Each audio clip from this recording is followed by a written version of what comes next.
আসসালামু আলাইকুম, this is Abdullah Mamun, founder of Herar Alo. তো আজকে চমৎকার একটা টপিক নিয়ে কথা বলবো, সেটা হচ্ছে তানবিন নিয়ে। তো আমাদের ধারাবাহিকভাবে লেসনগুলো চলছে। ইতিপূর্বে যারা লেসনগুলো দেখেননি দ্রুত দেখে ফেলবেন। আমাদের আজকে 9ম দিনের পাঠ চলছে। চলুন শুরু করি। অলরেডি চার্টে দেখতে পাচ্ছেন স্ক্রিনে যে আমাদের খুব চমৎকার একটা লেসন। তো টপ লাইনে দেখতে পাচ্ছেন তানবিনের সাথে ইন্ডিকেট করা তিনটা মনে হয় যেন খুবই এগুলা সাধারণত ইয়াতে ব্যবহার হয়, মেশিনে ব্যবহার হয়, এরকম চাক্কার মতো। এগুলোকে কী বলে আমার জানা নেই, আপনারা একটু জানাবেন। তিনটা ইয়ার ভিতরে যে মনে হচ্ছে না, তিনটা 2 জবর 2 জের 2 পেশের একটা ইয়া দেওয়া হয়েছে, যে তানবিন দিয়ে বোঝানো হয়েছে। অর্থাৎ তানবিন কাহাকে বলে? 2 জবর 2 জের 2 পেশকে তানবিন বলে, এটাই বোঝানো হয়েছে। তো সেটাই আমরা স্পষ্ট করে লিখে দিয়েছি অলরেডি, একটা লাইনে দেখতে পাচ্ছেন 2 জবর 2 জের 2 পেশকে তানবিন বলে। আমরা ইতিপূর্বে হরকত 1 জবর 1 জের 1 পেশ দিয়ে আমরা লেসনটা দেখতে পেয়ে আপনারা অলরেডি পেয়েছেন। তো 1 জবরের সাথে আরেক জবর দিলে তো 2 জবর হয়ে যায়, 1 জেরের সাথে আরেকটা জের দিলে তো 2 জের হয়ে যায়, 1 পেশের সাথে উল্টা করে আরেকটা পেশ দিয়ে ফেলেই 2 পেশ হয়ে যায়। That is simple. এটাকেই তানবিন বলে।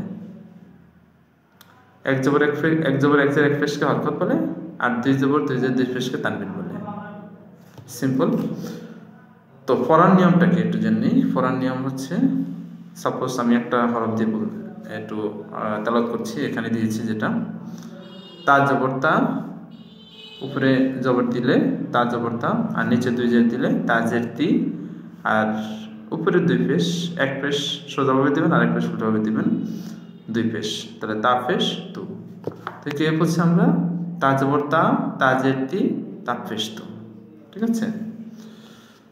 তো একটু বানান করে নিই আমরা। আজকে জবরটা দিয়ে 2 জবর দিয়ে আমরা বানানটা শিখব। চলুন আমার সাথে একটু তেলাওয়াত করবেন। যেমন আমরা প্রথম প্যারাটা দেখতে পাচ্ছেন, আলিফ 2 জবর আন, বা আলিফ 2 জবর বান, তা আলিফ 2 জবর তান, সা আলিফ 2 জবর সান, জিম আলিফ 2 জবর জান, হা আলিফ 2 জবর হান। তো আমার সাথে একটু প্র্যাকটিস করুন। আলিফ 2 জবর আন, বা 2 জবর বা, আলিফ 2 জবর বান, তা আলিফ 2 জবর তান, সা আলিফ 2 জবর সান, জিম আলিফ 2 জবর জান, হা আলিফ 2 জবর হান। একটু দ্রুত হয়ে যাচ্ছে, আপনি আর একটু স্লোলি করুন। আমার সাথে আবার বলুন। আলিফটারে তো অবশ্যই হামজা বলতে হবে।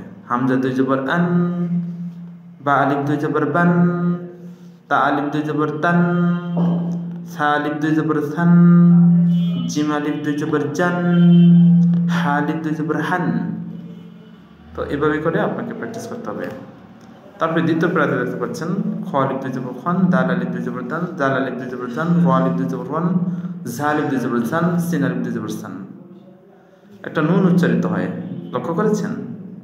এটা একটা গোপন নুন, অপ্রকাশ্য নুন, যেটা লেখা আসবে না, কিন্তু আপনি টানবিন 2 জবর 2 জের 2 পেশ দিয়ে তেলাওয়াত করার সময় কিন্তু নুনটা উচ্চারণ করতেই হবে, না হলে তানবিনের উচ্চারণ হবে না।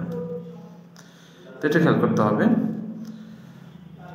তো খ আলিফ 2 জবর খান, দাল আলিফ 2 জবর দান, জাল আলিফ 2 জবর দান, র আলিফ 2 জবর ওয়ান, ঝা আলিফ 2 জবর ঝান, সিন আলিফ 2 জবর সান। এরপরে তৃতীয় লাইনে চলে যাই। তৃতীয় প্যারাতে দেখতে পাচ্ছেন, এখানে খুবই চমৎকার লাস্টে একটা গোল চিহ্ন দেওয়া, এটাকে আরবিতে ওয়াকফ করা।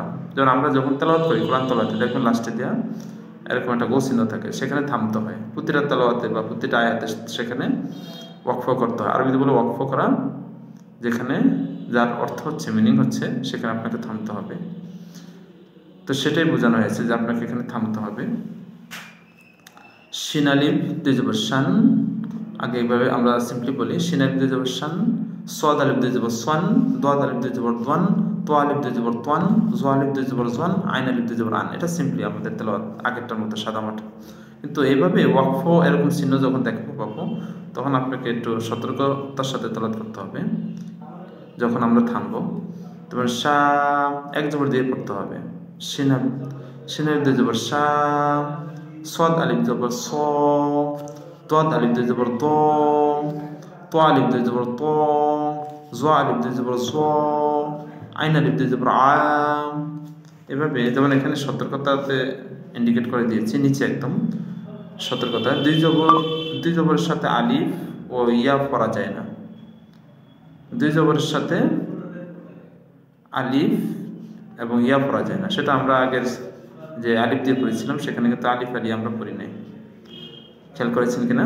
তো এগুলো লেখায় আসে, তবে ওয়াকফের সময় একটু টানিয়ে পড়তে হবে যার পরিমাণে এক আলিফ। যেমন আমি এখন করেছি যে ওয়াকফ, যে গোল চিহ্ন যেটা দেখতে পাচ্ছেন সেখানে এক আলিফ আমি টানিয়ে পড়েছি।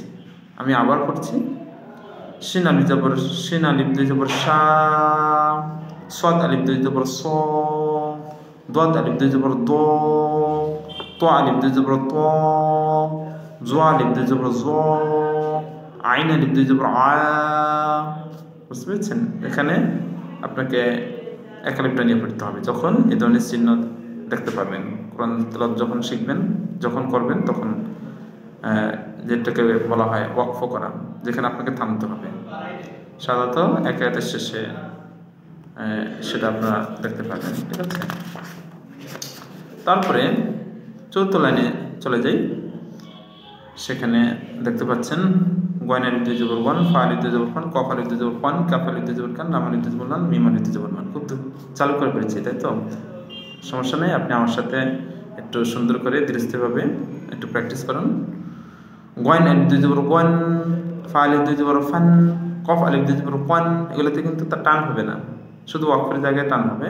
এগুলোতে এভাবে তালাত করতে হবে। কফ আলিফ দুই জবর ওয়ান, কাফ আলিফ দুই জবর কান, লাম আলিফ দুই জবর লান, মিম আলিফ দুই জবর মান। ঠিক আছে, এরপরে সর্বশেষ লাইনটাতে দেখতে পাচ্ছেন নুন আলিফ দুই জবর নান, ওয়া আলিফ দুই জবর ওয়ান, হা আলিফ দুই জবর হান, হামজা আলিফ দুই জবর আন, ইয়া আলিফ দুই জবর ইয়ান। চলুন আমার সাথে একটু প্র্যাকটিস করি। হ্যাঁ, নুন আলিফ দুই জবর নান, ওয়া আলিফ দুই জবর ওয়ান, হা আলিফ দুই জবর হান, হামজা আলিফ দুই জবর আন, ইয়া আলিফ দুই জবর ইয়ান। প্রত্যেকটাতে একটু নুন উচ্চারিত হচ্ছে, খেয়াল করেছেন? তো তানবিনের মানে হচ্ছে আপনাকে একটা নুন উচ্চারণ করতে হবে, যেটা লিখে আসবে না, বাট আপনাকে তালাওয়াত করার সময় দুই জবর দুই জের দুই পেশ দিয়ে যখন আপনি তালাওয়াত করবেন তখন একটি নুন উচ্চারণ করতে হবে, আদারওয়াইজ হবে না। তো এগুলোকে তানবিল বলে। তো আজকে আমরা লেসনটা এই পর্যন্ত রাখি। যদি ভালো লাগে কমেন্ট সেকশনে ভালো মন্দ কমেন্টস করবেন, আর বইটা যদি ভালো লাগে বইটা চটপট অর্ডার করে ফেলবেন। আশেপাশে একটু দেখে নেন, ডিসক্রিপশনে লিঙ্ক দেওয়া আছে। তো ভালো থাকবেন, আসসালামু আলাইকুম।